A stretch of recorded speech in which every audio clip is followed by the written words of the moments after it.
자, 매일 살펴보는 백신 개발 종목들이에요. 유바이로직스, 제넥신, 셀리드, SK바이오 사이언스까지입니다. 어제 유바이로직스 흐름이 상당히 좋았어요. 그죠? 제넥신도 뭐 괜찮았고, SK바이오 사이언스 흐름도 좋았죠. SK바이오 사이언스가 이슈가 몇 개가 있죠. 자, 우리가 전 영상에서 한번 살펴봤죠. SK바이오 사이언스 지분을 팔으려고 헤지펀드 여기서 압박을 좀 가했습니다. 이 기사는 전 영상에 한번 살펴봤고요. SK바이오 사이언스에서 이 mRNA 백신 특허 분석 설명회가 개최가 됐습니다. 여기서 볼 거고, 자, WHO가 선진국이 백신 치료제를 사재기 한다고 국내 개발도 필요성이 언급되면서 이 치료제 관련된 흐름 상당히 좋죠. 사실은 요새 봐야 되고, 그러고 유바이로직스도 이런 것 때문에 급등했나? 뭐 이런 기사가 있습니다. 셀리드가 엄청 몸집이 커졌죠. 정부 지원 R&D 비용이 굉장히 늘었습니다. 이런 거 볼 거고요. 자, 이렇게 보면 SK바이오사이언스에서 mRNA 백신 특허 분석 설명회 개최가 됐는데, 자, 특허청이 경기도 성남에 위치한 백신 개발 업체 SK바이오사이언스에서 mRNA 백신 특허 분석 설명회를 열었습니다. 자세한 기사는 제가 이 동영상 설명란 링크 걸어드릴 테니까 꼭 한번 보시기 바랍니다. 자, 코로나 백신 개발 셀리도 정부 지원의 R&D 몸집이 급상승했죠. 정부 연구개발비가 반영돼서 지난해 46억 원, 올해 2분기에만 80억 원입니다. 임상전 코로나 백신 개발 업체에 부담이 되는데 이게 총 비용의 20% 수준이라고 하죠. 굉장한 거죠. 그러니까 우리나라도 백신 업체 많이 밀어주는 거죠. 자, WHO 선진국 백신 치료제 사재기 국내 개발 필요성 언급이 있음으로 인해서 이렇게 중요하게 내용들이 있어서 이렇게 한번 링크 걸어드릴 테니까 자, 꼼꼼히 한번 보시기 바랍니다. 자, 우리는 여기서 중요한 내용, 우리가 좀 챙겨봐야 될 내용들 위주로 한번 보고 갈 거고요. 실적으로 지금 SK바이오사이언스 같은 경우에 지금 외국계 펀드, 헤지펀드에서 지금 물량 팔고 그걸 배당달라고 이게 좀 쪼르고 있는 편이죠. 서한을 보냈다고 그랬는데 뭐 서한 갖다 이렇게 그게 실행될지 안 될지 모르지만 어쨌거나 그런 상황입니다. 지금 선진국에서 백신 치료제를 다 사재기하고 있다는 얘기가 있죠. WHO가 선진국이 백신 치료제를 사재기해서 너무 가져가는 거 아니야? 이렇게 얘기하고 있습니다. 부유한 국가들이 백신과 치료제 보호 장비를 쌓아놓고 자원의 공정한 배분을 방해하기 때문에 전 세계 신종 코로나 바이러스 감염증 확산에 불을 붙이고 있다고 비판했습니다. 대표적으로 아프리카가 좀 난리죠. 이렇게 보면 아프리카의 완전 접종률이 3%대를 못 벗어나고 대륙 26개국이 필요한 백신 총량의 절반도 못 받았죠. 자, 현재 백신 접종 속도로 보면 아프리카 국가들이 약 80%가 이달 말까지 취약계층 접종률을 10%도 못 채운다는 이런 이제 우려 섞인 목소리가 있었습니다. 자, 셀리드 R&D 비용이 꽤 크죠. 아까 말씀드렸듯이 신종 코로나 바이러스 코비드19 예방 백신을 개발 중인 셀리드 연구 개발 R&D 비용이 최근 눈에 띄게 급증했는데 정부 지원 연구 개발 비용이 반영되면서 지난 한 해 동안 쏟아부은 R&D 투자 규모를 올 2분기에 벌써 다 넘어섰습니다. 그만큼 연구에 집중하는 거죠. 자, 셀리드 백신은 생각보다 좀 좋게 나와 있는데, 자, 셀리드가 개발하는 코로나19 예방 백신 ADCLD-COVID-19-1이라고 그래요. 여기 아스트라제네카나 얀센이 개발한 코로나19 백신과 동일한 바이러스 벡터 방식이라고 합니다. 그래서 1회 투여로 코로나 바이러스 항원의 생성을 유도하고 실제 감염 시 T세포 반응을 통해서 면역이 일어난다고 합니다.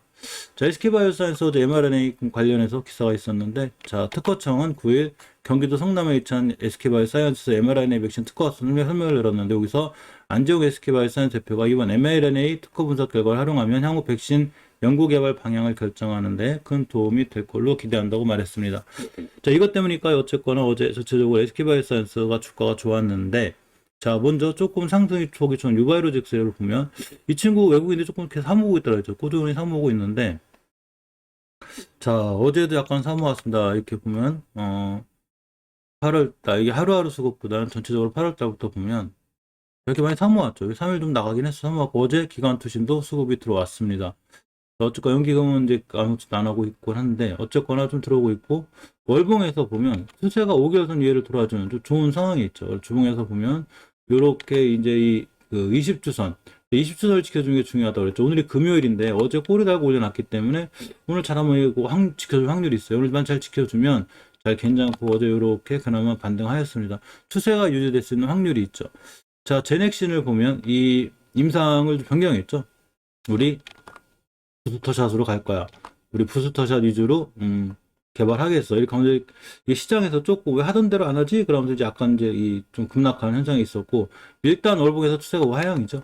유바이로직스가 이렇게 우상향 중이면 제익스는 우하향인데, 이제 거의 제 생각에는 조정 받을 만큼 받지 않았나 싶고, 이 조정이 어느 정도 멈추면 옆으로 기간 조정이라는 거래요. 이렇게 기간 조정 끝내야 올라가는데 이때 동안은 조금 시간이 걸릴 것 같습니다. 아직은 옆으로 가는 시간이 필요해 보이고, 수급 잠깐 보면 요새 외인 기관도 많이 팔거든요. 제렉시는 자, 어제도 역시 뭐 외국인 기호신 많이 팔았습니다. 전체적으로 8월 달부터 보면, 지금 개인이 좀 사고 기관하고 좀 파는 입장이죠. 뭐 거래량이 많지 않기 때문에 엄청 폭발적으로 매도세가 나오는 건 아니지만, 어쨌거나 조금 매도세가 있는 게 사실이고, 일단 기간 조정이 좀 필요해 보여요. 일단 가격 조정면으로 이렇게 추세가 하향이기 때문에 옆으로 가는 멈춰주는, 그리고 하락 멈출 거라는 기간이 필요해 보입니다. 자, 셀리드는 제법 많이 올라왔죠. 12,000원짜리가 아까 말씀드린 백신에 대한 기대감으로 16만 원대까지 조정이 들어와도 이상하진 않지만 역시 깨지 않아야 될 자리 깨지 않아야 올라가기 때문에 5개월선 가격이 11만 1,000원대 이 자리를 잘 지켜주는 게 우측 중요합니다. 자, 주봉에서 보면 20선 잘 타고 올라가고 있죠. 오늘 금요일인데 이거 잘 지켜줘야 돼요. 그래야 추세가 우상향으로 뻗을 수 있고, 자, 일봉에서 보면 이렇게 박스권이죠. 그러니까 9만원 초반 가면 13만원. 만약 이 친구 이번에 밀려서 9만원 오면 매수, 깨만 손절, 아니면 신규진이 많으면 되고, 들고 있어 13만원 가는 전형적인 박스권에서 놀고 있습니다. 그래서 이 셀리드 같은 경우에 박스권 매매하는 게 가장 좋아 보이는 상황입니다.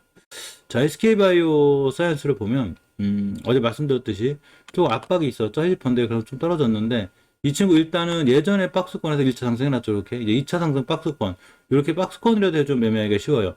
주봉에서 보면 5선 이탈했죠. 그래서 5주선의 이탈은 추세 하향을 의미해요. 우리 추세 무너질 수 있는데 그러니까 조심해야 되는데 그렇다고 무조건 떨어진다기보다는 박스권을 지켜주는 게 중요하죠. 이렇게 드디어 이렇게 박스권 형성이 되고 있습니다. 일봉에서 보면 저점인 26만 8천 원대를 기준으로 고점이 34만 원. 만약에 밀려서 26만 8천 원 딛고 돌아나간다 그럼 매수. 만약에 깨면 신규 매수하지 말고요. 기다리면 여기서 매도.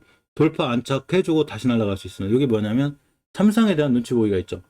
우리가 SK바이오사에서 관계자가 아닌 다음에 이게 올라갈까? 떨어질까? 아니면 삼성이 성공할까? 모르죠.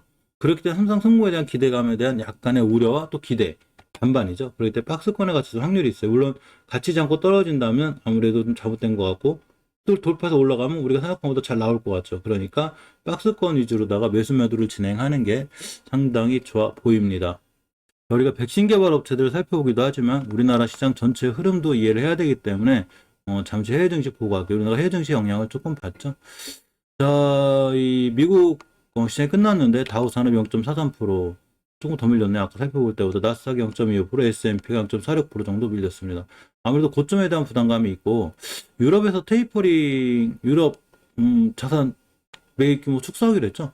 800억 유로에서 최대 700억 유로, 지금 800억 유로까지 매입을 하고 있었는데 이제 700억 유로까지로 조금 줄이지 않을까, 100억 유로 정도 줄일 수 있는 이런 상황이 있습니다. 여기 9월 변동성 조심 뭐 이런 게 있고, 그렇다고 이제 개별 종목들 위주로는 강하긴 한데 어쨌거나 저쪽 시장의 흐름은 반하기 힘들기 때문에 이렇게 돼 있고, 이 중국의 게임 회사들을 또 수집했습니다. 상품 증시가 급락했는데 게임 밤에는 못하게 한다면 어떻게 나와도 중국에서 자꾸 게임 규제를 해가지고 전체적으로 시장이 위험한 게 사실입니다.